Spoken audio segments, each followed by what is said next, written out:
Okay, so thanks a lot for the nice presentation and thanks to the organizer for inviting me and organize this beautiful meeting. So today we'll talk about this work, and this is a joint collaboration with Massimiliano Berti, who is in Sissa, and Paolo Ventura, who is now a postdoc in the University of Milan. All right, so my story begins in 1967, and the main actor of my story is the Stokes wave. So Stokes waves are traveling one-dimensional, two-pi-periodic solutions of the water waves equations. So you see they have the form of a fixed profile, periodic in space, which travels at constant speed. And so here there is a photo of Stokes wave in a place close to Trieste. And so you see that, so I'm sure that all of you who has gone once to the seaside have witnesses the existence of the Stokes wave. So you see that they are essentially one-dimensional in the sense that they do not depend on this direction. So you have to think of them as a one-dimensional profile, and they are two-pi periodic, as you see, and they also travel at constant speed. So it was widely believed in the 60s that the Stokes waves were stable solutions of the water waves equations, and so there were people around the world, experimental physicists, who wanted to prove this. And so they set up experiments to prove that Stokes waves could travel very long distances. And among these people, there were Benjamin, who was a professor at the time at Cambridge, and a PhD student, which was Feir. And Feir PhD thesis was exactly to set up an experiment and to prove that Stokes wave were stable. So what they did, so they had a laboratory with a very long wave tank, and so on one side of the tank they produced a Stokes wave, and so Benjamin's thesis was to prove that the Stokes wave could travel very long distances in this long tank, and so arrived at the other side of this tank unperturbed, so keeping their shape. And the experiments kept failing. And so the story that I've been told is that at some point Benjamin did the only thing that an advisor can do in this situation. So he told Feir to try harder.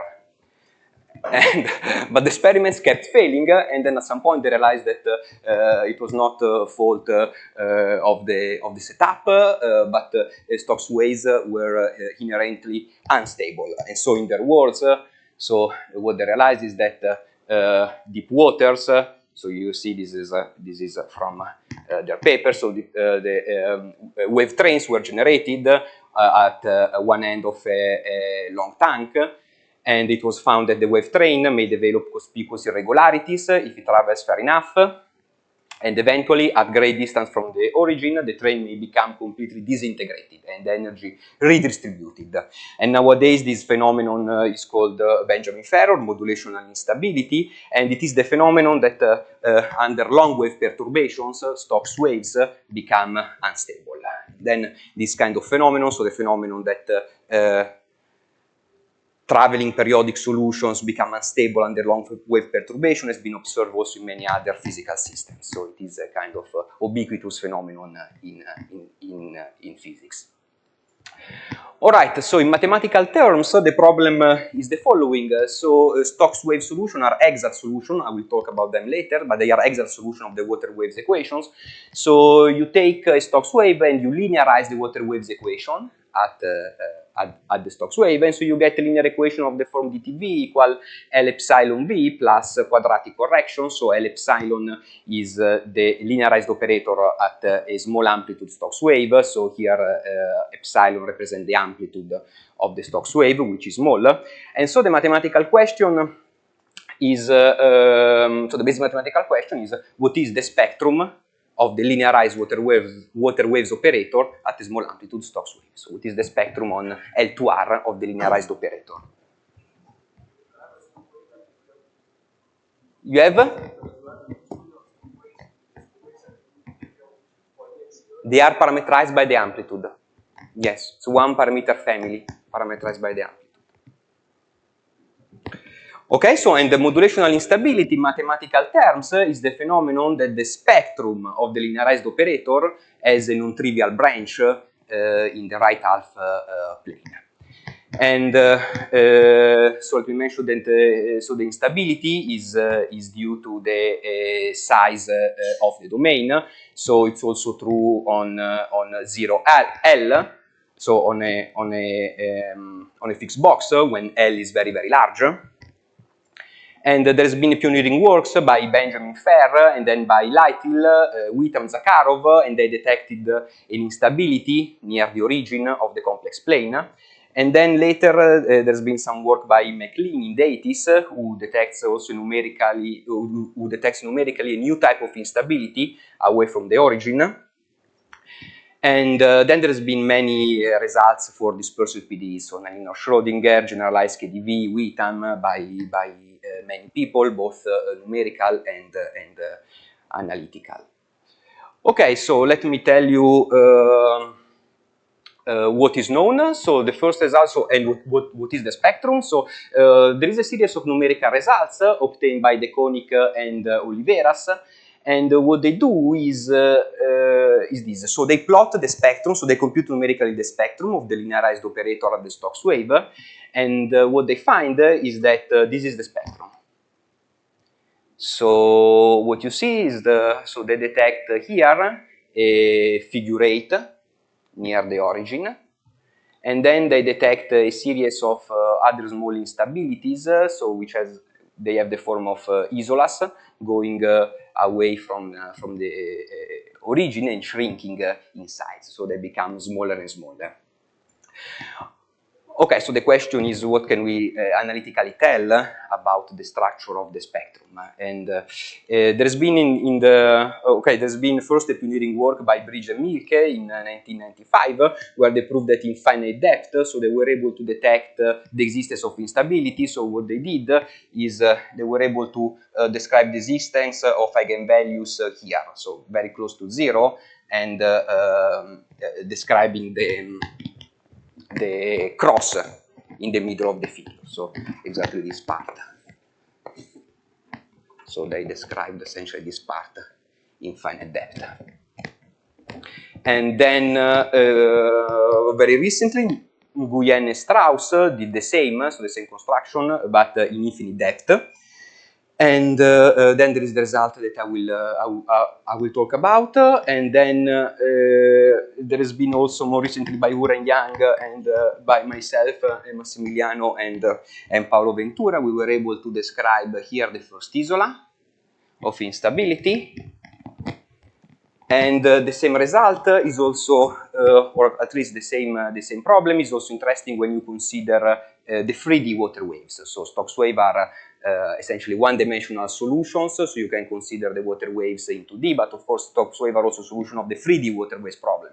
And so you can ask whether they are stable not only under longitudinal perturbation, but also under transversal perturbation. And so recently there has been work by Cridon, Nguyen, and Strauss, both in finite and infinite depth, when they consider purely transversal perturbation, and even more recently by João Rodrigues, San, and Yang, where they consider a mixed transversal and longitudinal perturbation. All right, so these are the take-home theorems. This is what is our work in the last years. So what we're able to do, so together with Massimiliano and Paolo, so we give a complete description of the spectrum near 0 of the linearized water waves at small amplitude Stokes wave, both in infinite and finite depth. So we were able to obtain here the complete description of the figure 8 instability, and we prove, okay, this doesn't look like 8, but it should be symmetric, but this is my fault. And so this is the first result. And then more recently, also in a joint work, also in collaboration with Livia Corsi, we could prove the following. So you give me an arbitrary P, then provided the depth, so in the second case we are in finite depth, so provided the depth is outside a closed set of isolated points, then the spectrum as P isolas in the upper half plane, and then P isolas in the lower half plane, and they goes to infinity, and they shrink exponentially in size. So here we have a sequence of P isolas, and you can go arbitrarily away from 0, and they become always smaller and smaller. And the method that we developed is very flexible. So more recently, together with a PhD student of mine, we also proved the figure 8 instability for families of generalized KdV. And then together with Roberta Bianchino and Stefano Pasquali, we also extended this analysis to study the linear instability of internal waves in the for Boussinesq system. Yes?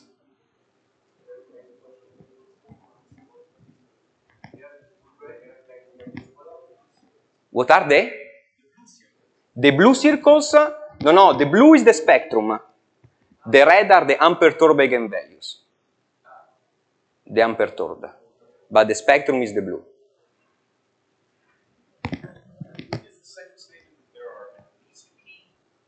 There are P. So you give me P, and I select. Huh?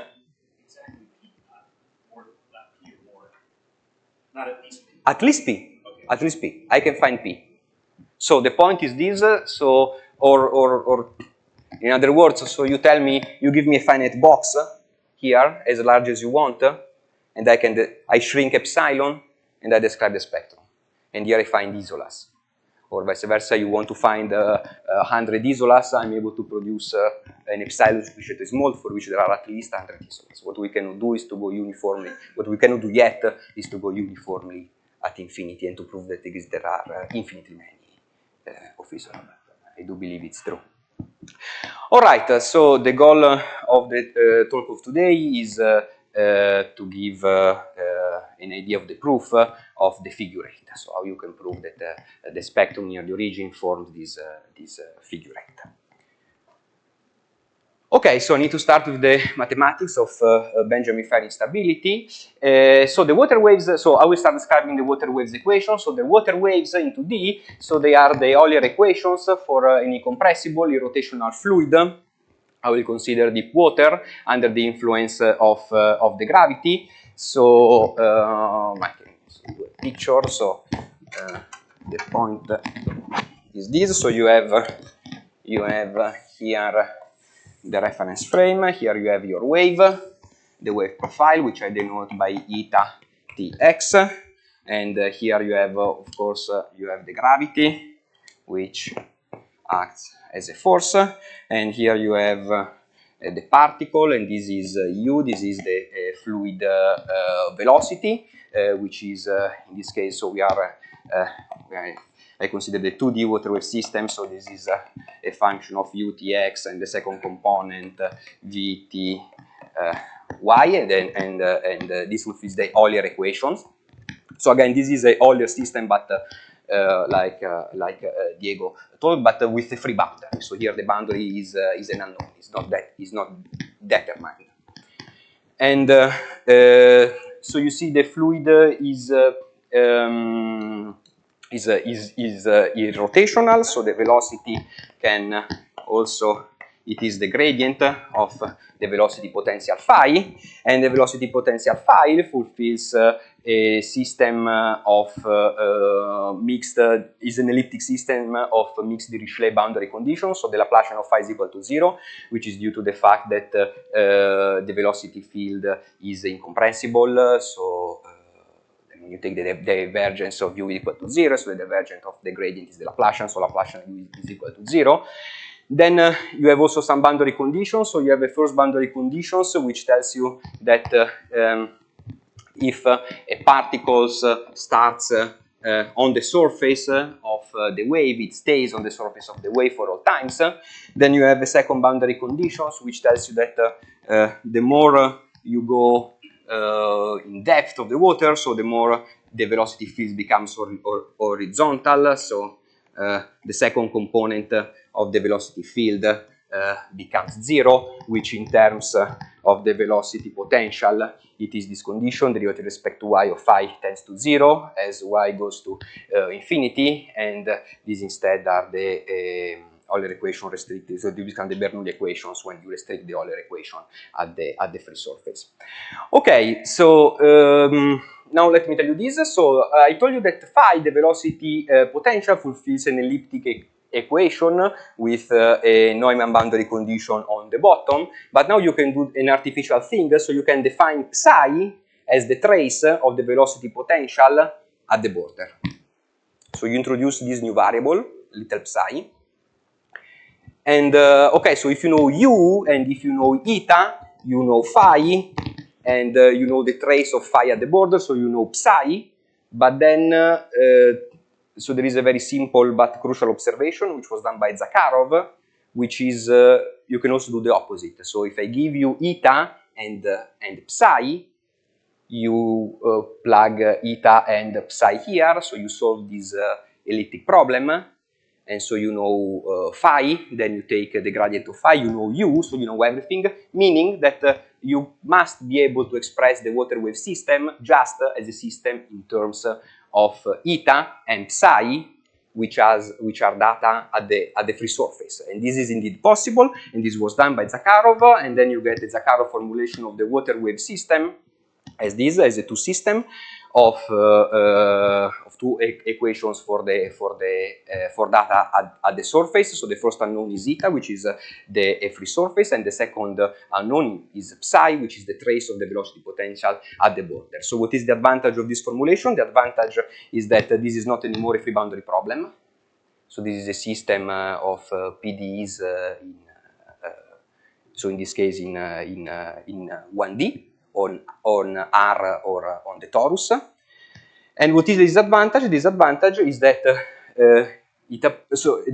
this is a fully nonlinear system of ODs. So for this system, the local well posedness theory, okay, nowadays is known, but is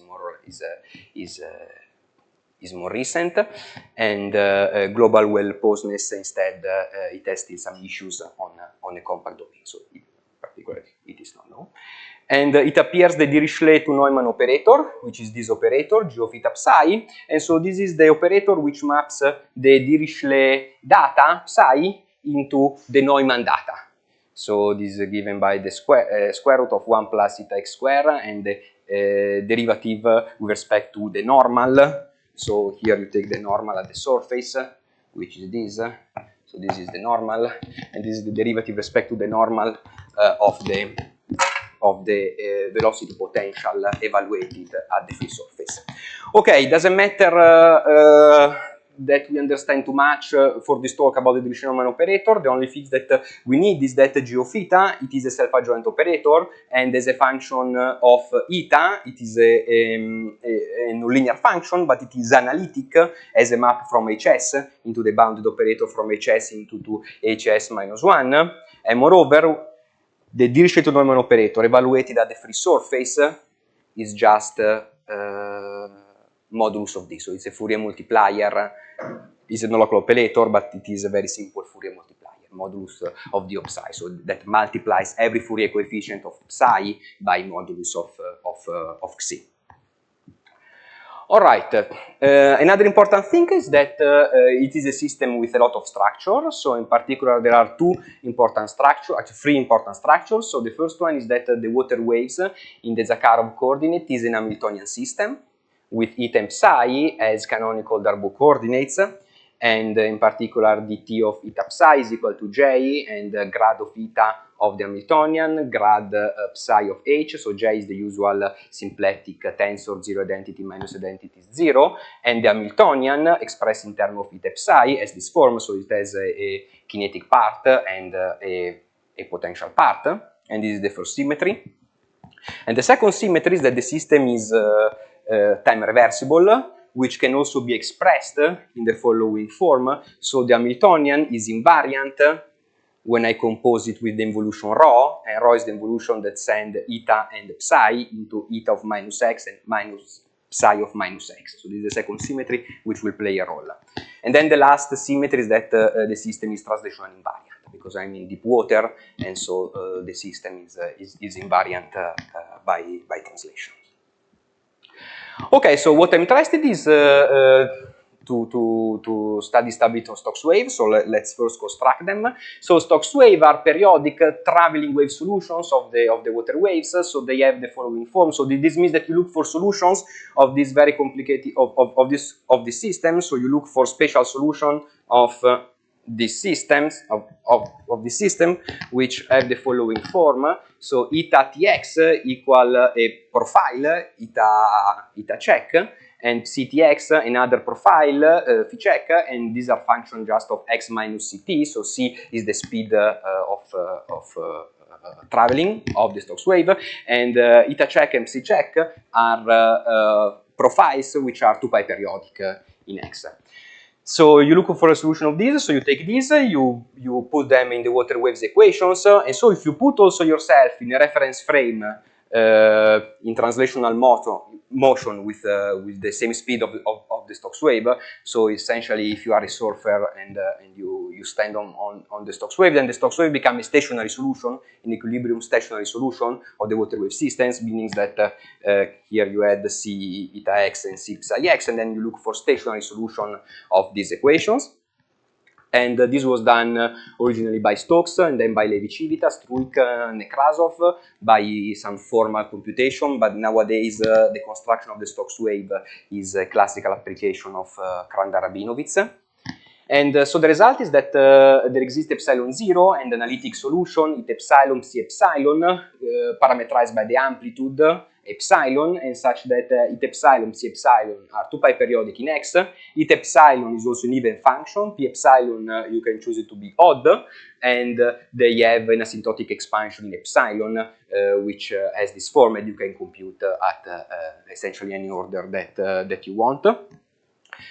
And okay, so these are the Stokes wave, and then you take the Stokes wave, you plug it in the Stokes wave into the water wave system, and you linearize. So when you linearize, what you obtain is a linear equation of the form h of time derivative with respect to h equal the linearized operator at a small amplitude Stokes wave applied to h. And what is important is that the linearized operator is a linear autonomous operator which has 2 pi periodic coefficients, because the Stokes wave is 2 pi periodic. And so this is a linear operator with 2 pi periodic coefficients. And so if you want to understand the spectrum of this operator, there is a beautiful theorem, which is the Bloch-Floquet theory, which allows you to decompose the spectrum and to study the spectrum of a simpler, not simpler operator, but on a family of operators. So the result is this. So the spectrum, so we have an operator with 2 pi periodic coefficients that you can play this game. So the spectrum of this operator on L2R, it becomes the union over a parameter mu, which I will call the Floquet parameter, which ranges between -1/2 and 1/2, of the spectrum on L2, but of the torus, of the operator L mu epsilon. And what is L mu epsilon? L mu epsilon is an operator which is obtained by L epsilon conjugating back and forth by the exponential of e to the I mu x. And now what you want to do so is to understand the spectrum of this operator, of this family of operator on L2 of the torus. And the advantage of this is that so while the spectrum on R of this operator has continuous branches, so when you restrict instead to the torus and you consider this is an operator with compact resolvent, and so the spectrum is discrete, and then you can use standard perturbation, more classical perturbation method to study how the eigenvalues of this operator, of the operator L mu epsilon, changes with mu and epsilon. Okay? And then the other thing is that if lambda is in the spectrum of the operator L mu epsilon, and it has a positive real part, and V is the corresponding eigenvector, then the function htx, which is the real part of e to the lambda t, e to the I mu x, v of x, solves the linearized operator ht equal L epsilon h, and grows exponentially in time, so it is an unstable solution of the water waves equations. Okay? Okay, so what I want to do is to start now to understand the spectrum of the operator L mu epsilon in a very simple situation, so both when mu is equal to 0 and when epsilon is equal to 0. So what is the unperturbed spectrum of the operator? And the operator L00 is very easy. It is a Fourier multiplier. So it is just dx modulus of d minus 1 dx. And the spectrum of this you can compute explicitly. And what you discover, okay, you discover two things. So first of all, the spectrum is pure imaginary. So there is no instability. It is pure imaginary. So it is all on the imaginary axis.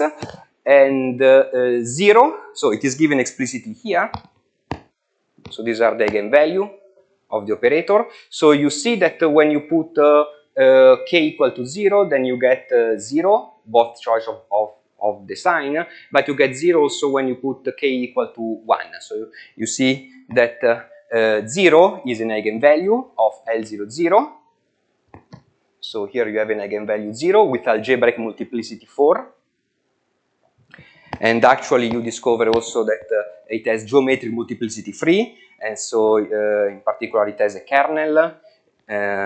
These are the three vectors, so f1 plus, f1 minus, f0 minus are the three vectors in the kernel, and then you have an element in the generalized kernel. And you discover a second thing, you discover that 0 is an isolated eigenvalue. So all the other eigenvalues which stays on the imaginary axis are isolated from this. And so what you want to do to study the spectrum, you want now to do the following. So this is the spectrum at 0, 0. Now you want to switch on the parameters and to understand what happens to the 0 eigenvalue. So these are 4 eigenvalues in 0. They will separate when you switch on mu epsilon, and you want to track what they do, the course that they track, as you move mu.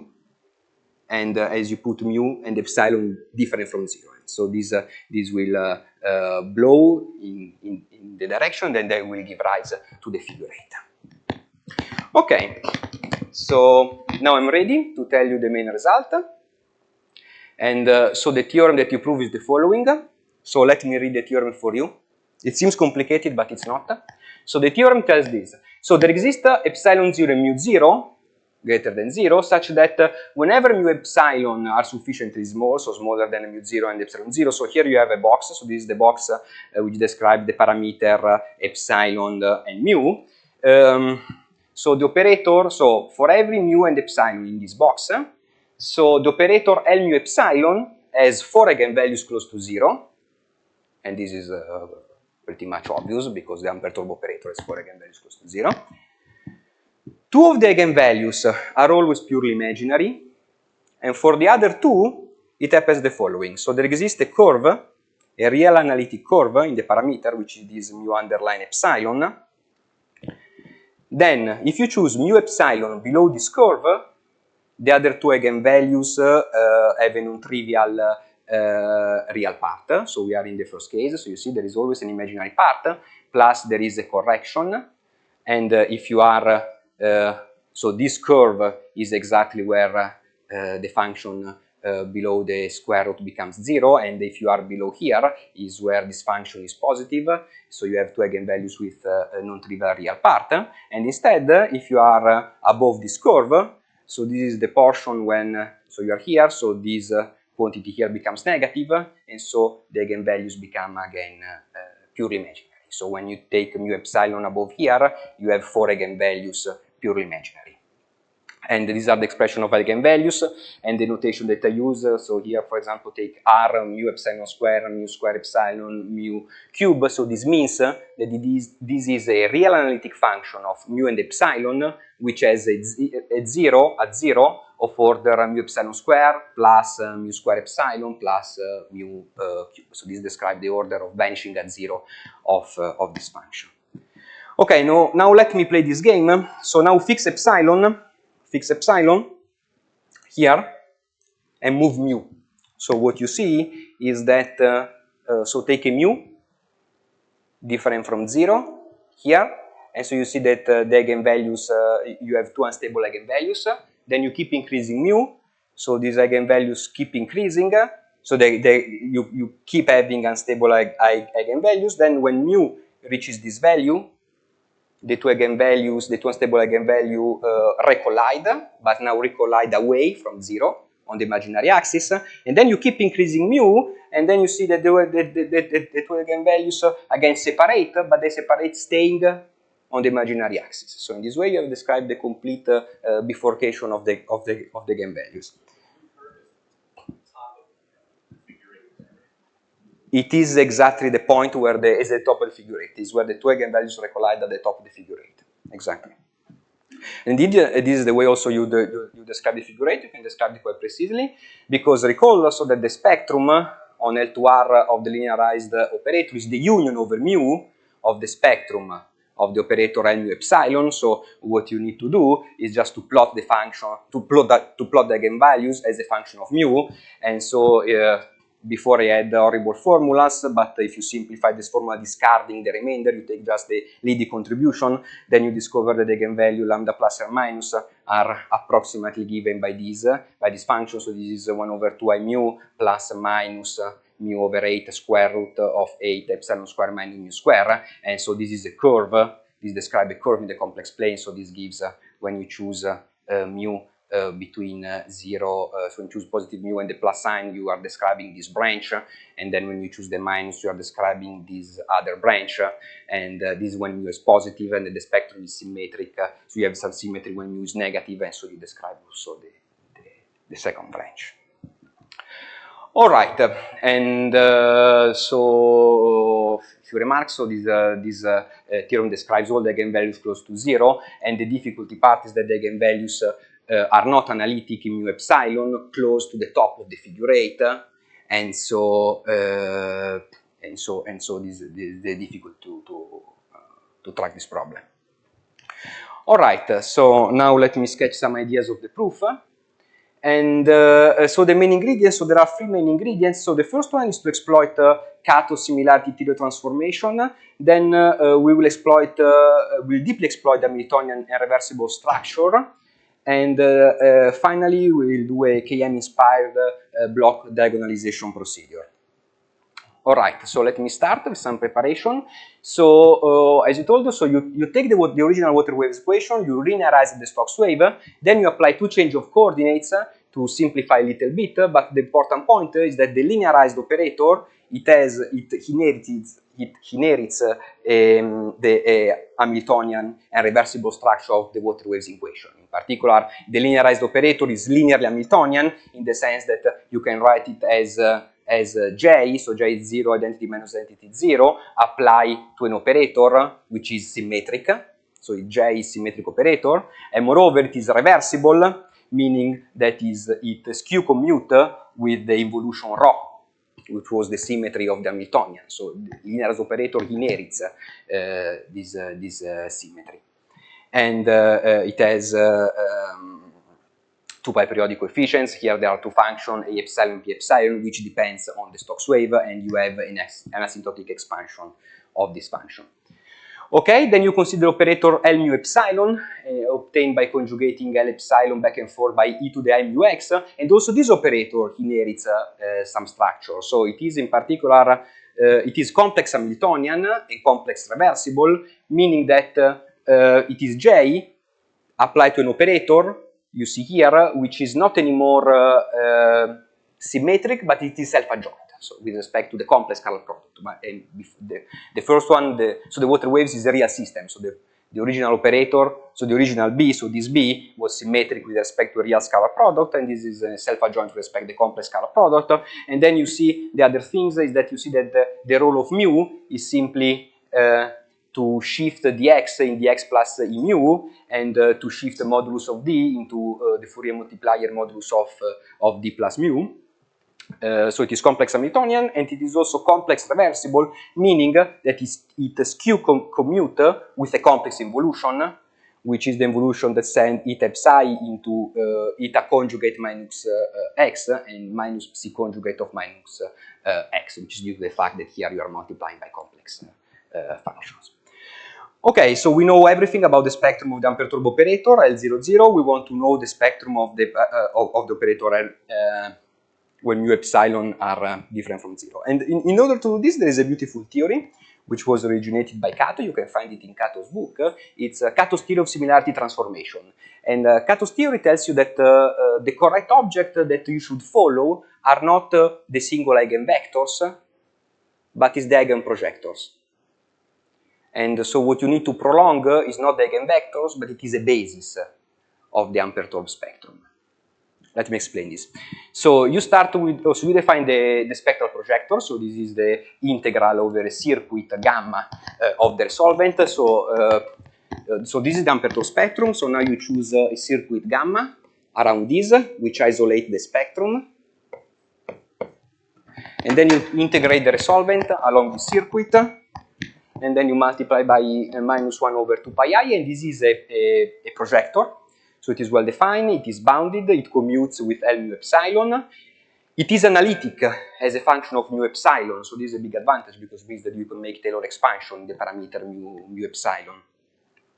And moreover, the range of this projector, which I denote by V mu epsilon, is an invariant subspace for the operator L epsilon, and it induces a direct sum decomposition of H1 into V mu epsilon, direct sum the kernel of the projector. And the important thing is this, so the spectrum of the operator L mu epsilon inside gamma, so all the spectrum of the operator inside here, inside the circle, coincides with the spectrum of this operator L mu epsilon restricted to this invariant subspace. And the advantage is that this will be an operator with a much lower dimensionality than this. In particular, V mu epsilon is a spectral subspace of dimension just 4.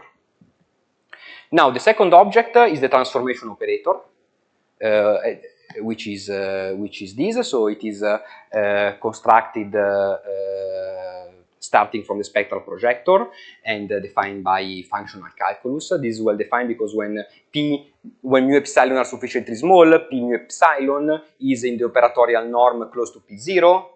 So this is an operator with norm strictly smaller than 1, so you can define this by functional calculus. And the important thing is that mu epsilon, so it is bounded, H1, it is invertible operator, it is analytic in mu epsilon, it inherits a structure. So the operator L epsilon was Hamiltonian and reversible, and the operator U mu epsilon is reversibility preserving, meaning that it's commute with the evolution rho, and it is symplectic,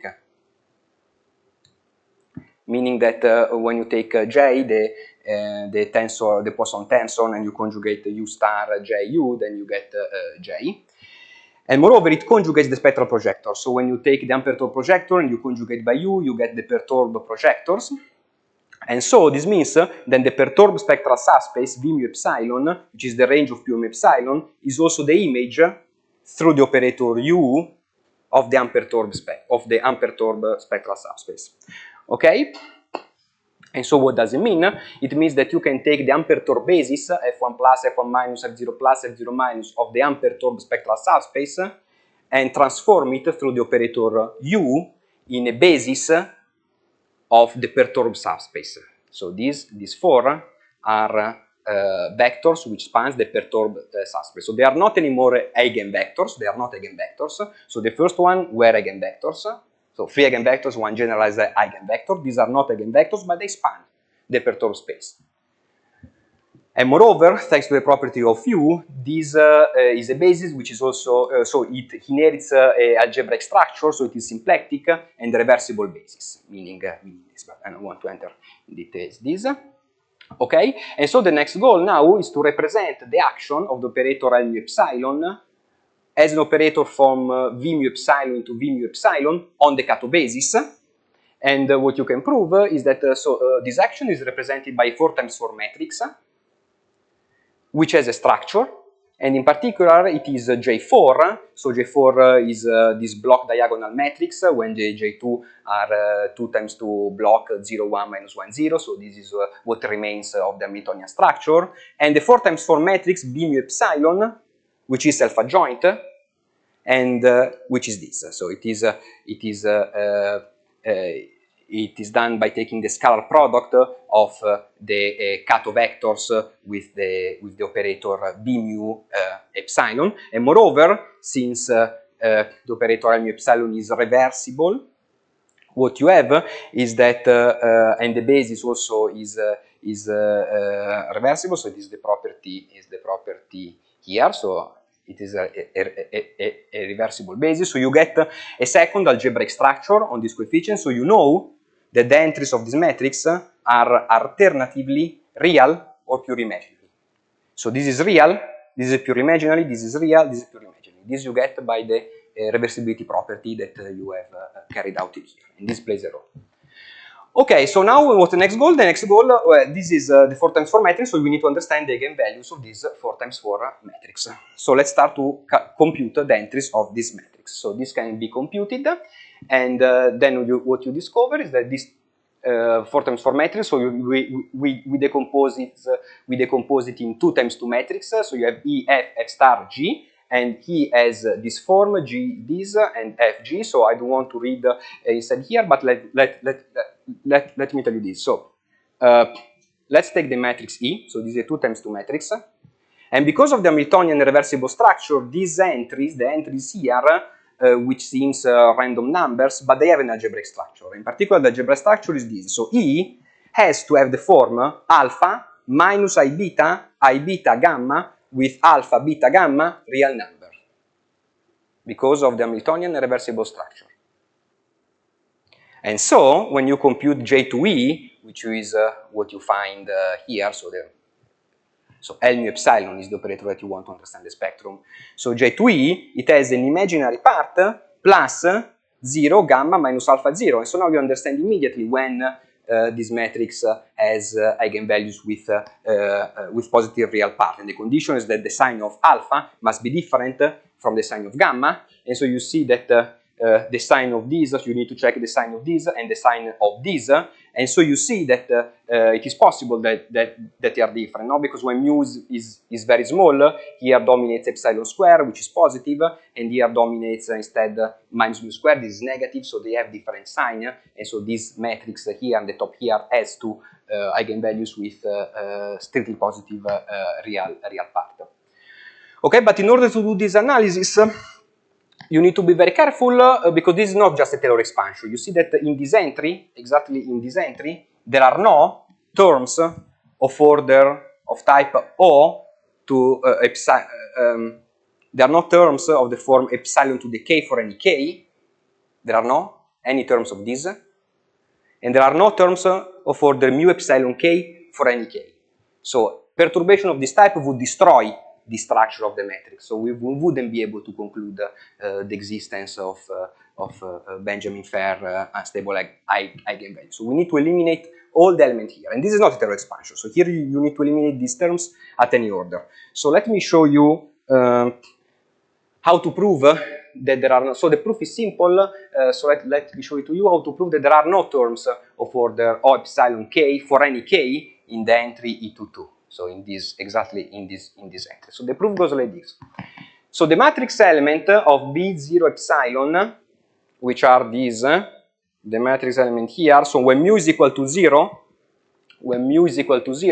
so this matrix element, so F, the unperturbed operator, is real. You can check that the operator U maps a real vector into a real vector. This is a real matrix. So these elements are real when mu is equal to 0, because the original system is real. Now, but because of the reversibility, also you know that this is imaginary.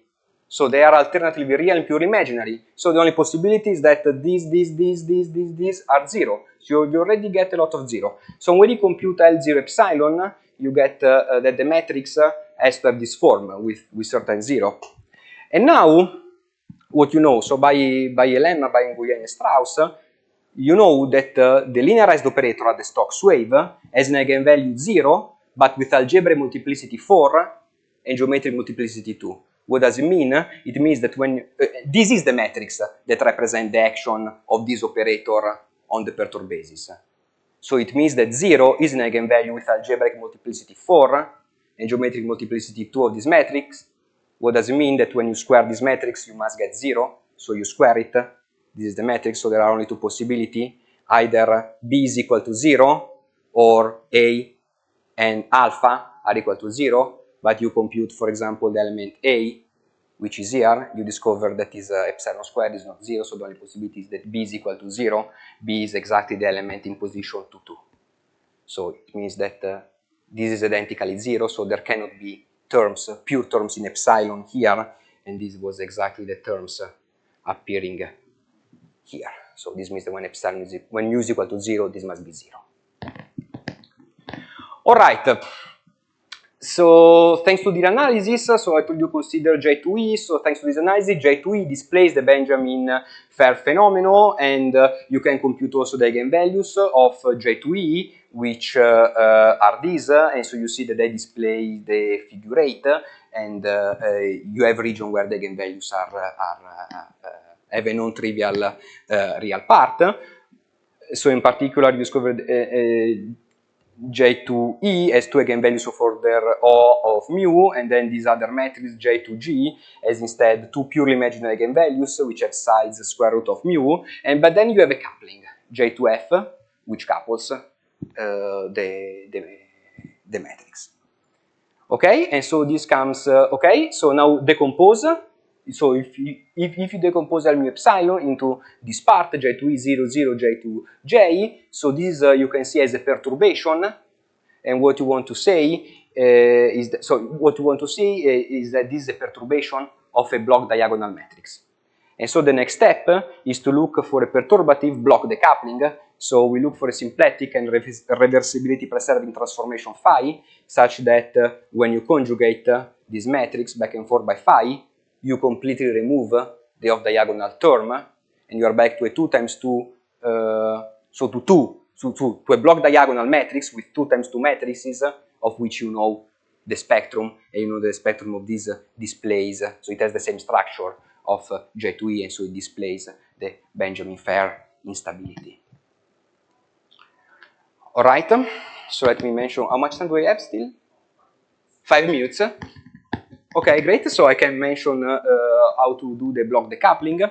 And so the block decoupling is done in several steps in this way. So you look for an Hamiltonian and reversible preserving matrix S, such that when you take your 4 times 4 matrix and mu epsilon and you conjugate it with this transformation e to the S, then you get a new matrix with the off-diagonal block of much smaller size with respect to the previous one. So you do a series of transformation to decrease the size of the out-diagonal block till they are 0, and so you have block diagonalized the matrix.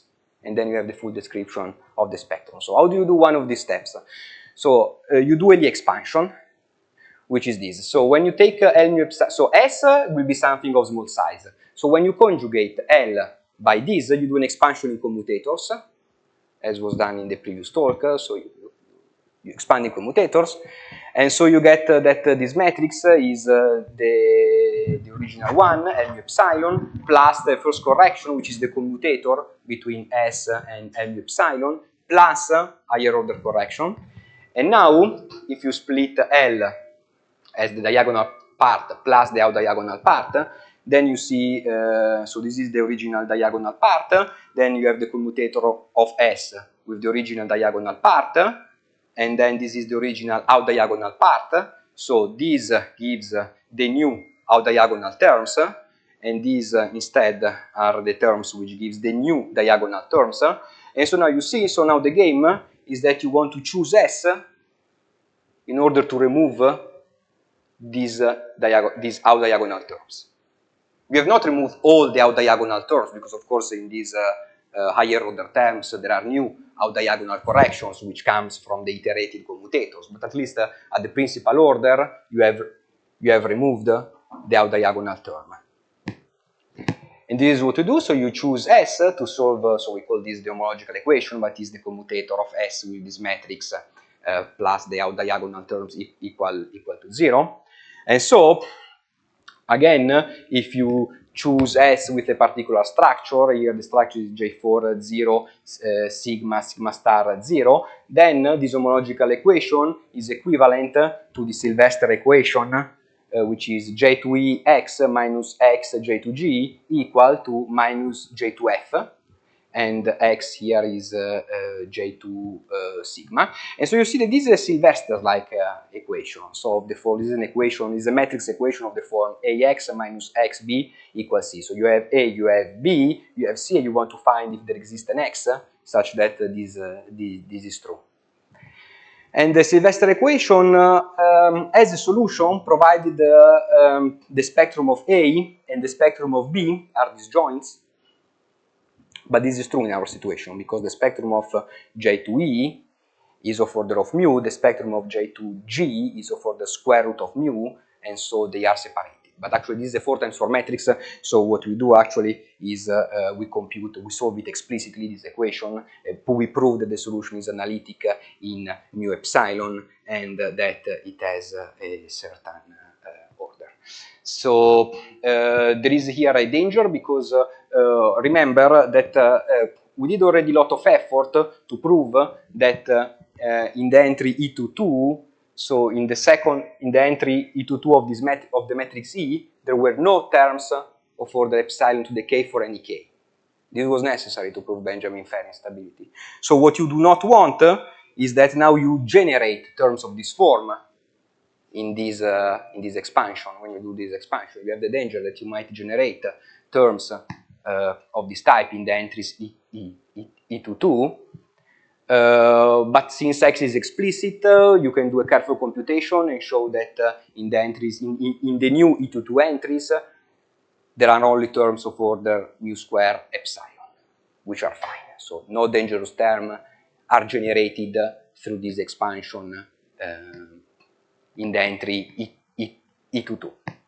And so after this, you are able to prove that this new matrix has still the form J2 for a new block diagonal matrix, but this new block diagonal matrix has the same structure of the previous one, and instead J2F has a size which is much smaller than the previous one.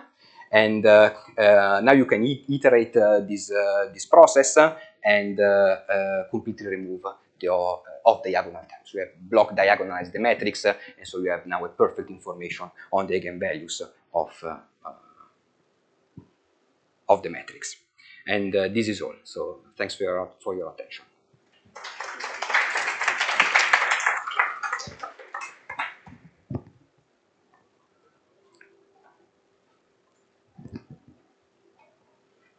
Okay, questions?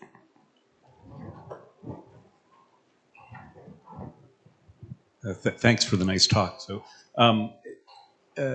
if one observes, a Stokes wave disintegrating, like Benjamin-Feir did in the experiments, I mean, how did they know that this is coming from across at the origin, so to speak, instead of like one of the isola? This is a question for physicists. No, but it's for you because can you say something like about the maximum real part, say, of the figure 8 versus one of the isola, right? You'd expect that the largest real part would dominate, right, in some experiment. Yes. So what also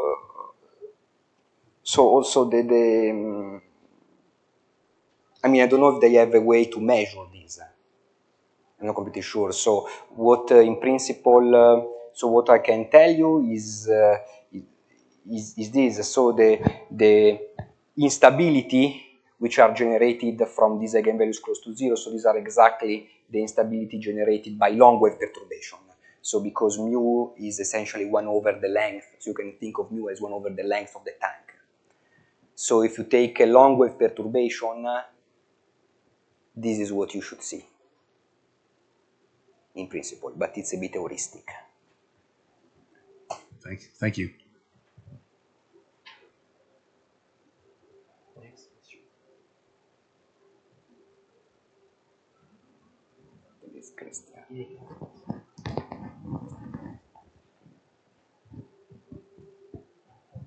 Just out of curiosity, Is there a reason why I call this homological equation? Like, has it? What's the connection to something homological here? But this is the name that we give to in KM theory when we need to solve this kind of equation. So usually the equation when you have a commutator or a Poisson bracket, you want to solve Poisson bracket of something equal to something else, or commutators of something. And you have also, so some people call it also cohomological equations. So it has a counterparts also in some algebra setting.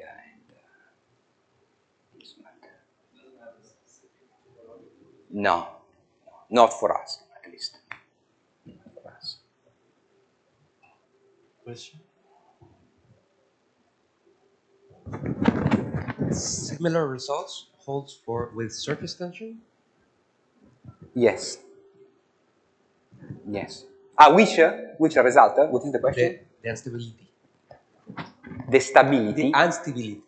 The instability, so also if you add surface tension, now I have, yes, so there are already some results telling that there exist unstable eigenvalues when you add surface tension, and provided the surface tension and the depth are in a certain relation. Also, and now I have a postdoc who is working on this problem and describing the full Benjamin-Feir instability. And so the result is that in the space of parameter depth and capillarity, there are some curves which split the spaces in region, and according to which region you are, then you can have either stable eigenvalues or unstable eigenvalues.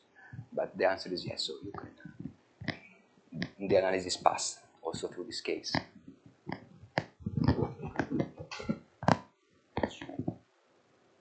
So, thank you. Thank you.